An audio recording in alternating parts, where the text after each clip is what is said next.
Bismillahirrahmanirrahim.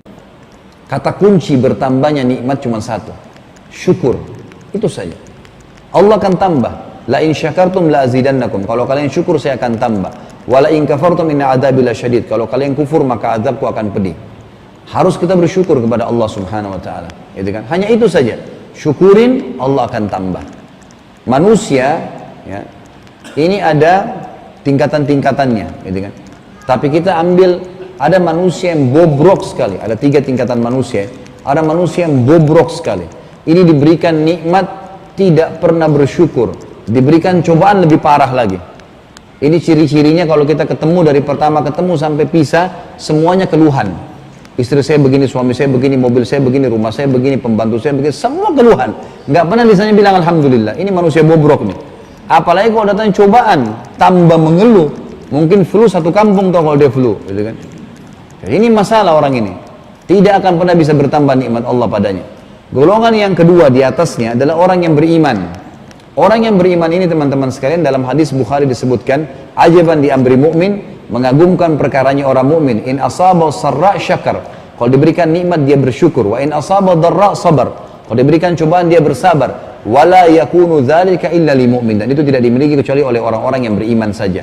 Ini standar orang beriman. Dikasih nikmat, alhamdulillah. Berikan cobaan, sabar. Apa itu sabar? Terima takdir Allah lalu ikhtiar. Itu sabar. Jangan dipakai metode sabar tuh seperti di Indonesia, elus dada, duduk manis, sabar ya, itu bukan.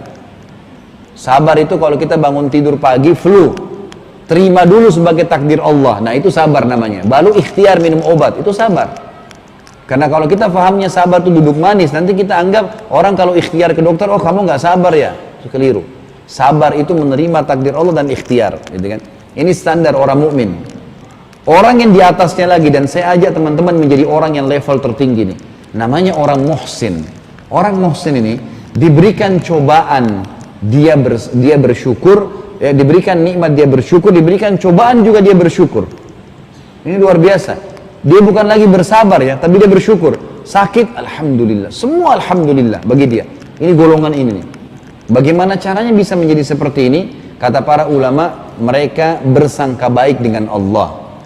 Misal, kalau ada sesuatu yang sangat besar terjadi, ada orang pulang ke rumahnya, rumahnya kebakaran. Apa yang harus kita lakukan teman-teman sekalian? Untuk selalu bersyukur sama Allah. Walaupun musibah datang, kalau sedang datang cobaan atau musibah, kata kuncinya satu.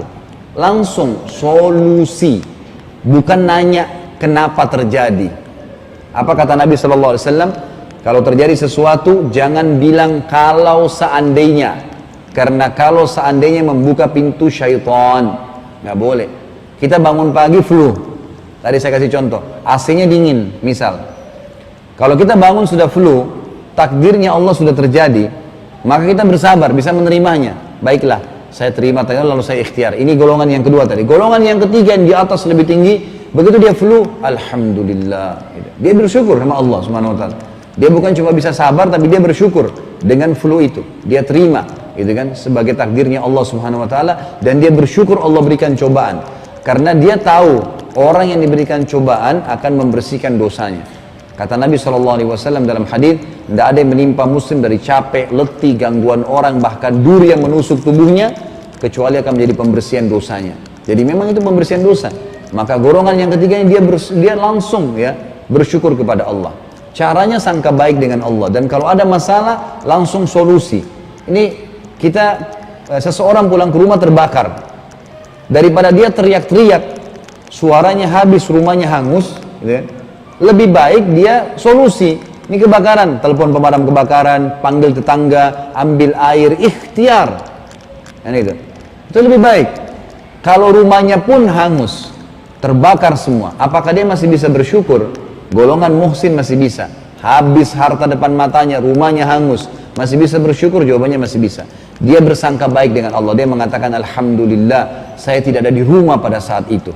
Kalau saya di rumah, saya pun bisa terbakar. Dan kata para ulama, orang yang sampai pada tingkat muhsin, cobaan pun datang, dia ridho, dia mengatakan alhamdulillah, dipastikan cobaan itu akan langsung selesai pada waktunya. Jadi Allah Subhanahu wa taala akan mempercepat cobaan dia yang datang. Subhanallah, saya temui satu orang di Irian, pengusaha turunan Bugis yang mungkin saya temuin sekitar 10 tahun yang lalu lah, ya tahun 2003, ya, 2004 pertama kali saya ke Irian waktu itu. Saya cerita tentang materi ini, kemudian dia cerita sama saya, dia bilang, Ustadz, saya ini waktu datang ke Irian tahun lalu, 2 tahun lalu dia bilang, saya nggak ada modal apa-apa, modal dengkul, nggak ada uang, ngojek, ngantar motor orang, kerja, angkat-angkat barangnya orang, sampai 1 tahun saya punya modal, 60 juta modal saya punya rumah dari kayu, kebetulan saya diunjang makan di rumah dia. Ini rumah ini seperti ini, rumah kayu dia bilang. Saya makan di sini, saya tinggal sampai modal saya 60 juta. Tiba-tiba satu malam kebakaran. Gak tahu dari mana dia bilang, kebakaran semua. Yang bisa selamat cuma saya, istri saya sama anak saya. Semua barang dagangan habis, rumah semuanya habis, 60 juta tuh habis semuanya. Padahal itu besar sekali buat saya, dia bilang. Tapi apa yang Ustadz ceritakan itu, dia bilang, saya belum dengar tapi saya langsung lakukan pada saat itu. Saya bilang kalau saya nyesal percuma, nggak ada gunanya. Sudahlah. Lalu dia bilang saya berdoa, ya Allah mudah-mudahan kalau memang ada uang haram situ, ya gantikanlah dengan yang halal. Dia bilang saya terus langsung berusaha setelah itu ikhtiar lagi. Dalam 1 tahun Ustadz, ini rumah yang Ustadz lihat sekarang, ini rumah dulu yang terbakar. Saya udah bisa bangun, bahkan saya bisa beli tanah di sebelah 2 petak lagi, saya kontrakin sekarang. Semua modal dagangan saya kembali dalam setahun, saya tinggal ikhtiar. Ternyata Allah ingin menguji saya pada saat itu dan saya coba lalui. Dan dia lalui dengan kalimat Alhamdulillah. Bukan dia lalui dengan kesabaran saja.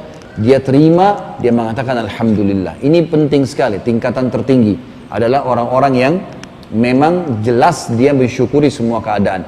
Ingat, kalau kita diberikan nikmat, lihat orang yang di bawah kita. Kalau kita diberikan cobaan, lihat orang yang di atas kita. Itu kaidah pentingnya. Kalau kita diberikan motor, jangan lihat orang yang punya mobil, kita tidak akan bersyukur. Tapi lihat orang yang masih jalan kaki atau pakai sepeda. Kita jalan kaki pun tidak punya kendaraan, ada orang yang kakinya pincang, kakinya nggak ada, kita masih pakai kaki, masih ada dan seterusnya. Lihat orang yang dibawa terus. Kata Nabi SAW, kalau Allah berikan nikmat kalian, lihat orang yang dibawa kalian akan membuat kalian bersyukur. Karena syukur password bertambah, gitu kan? Maka harus sampai ke situ dulu. Dan ya, kalau kita diberikan cobaan, lihat orang yang lebih berat. Kita bangun tidur flu. Ada orang di luar sana flu dan demam. Kita flu dan demam, lihat orang yang flu, demam dan rematik. Kita flu, demam, rematik, ada orang flu, demam, rematik, stroke lagi, gitu kan. Kita stroke berkumpul semua, ada orang meninggal, lebih berat, gitu kan. Nah, memang kehidupan dunia begitu, itu kaidahnya.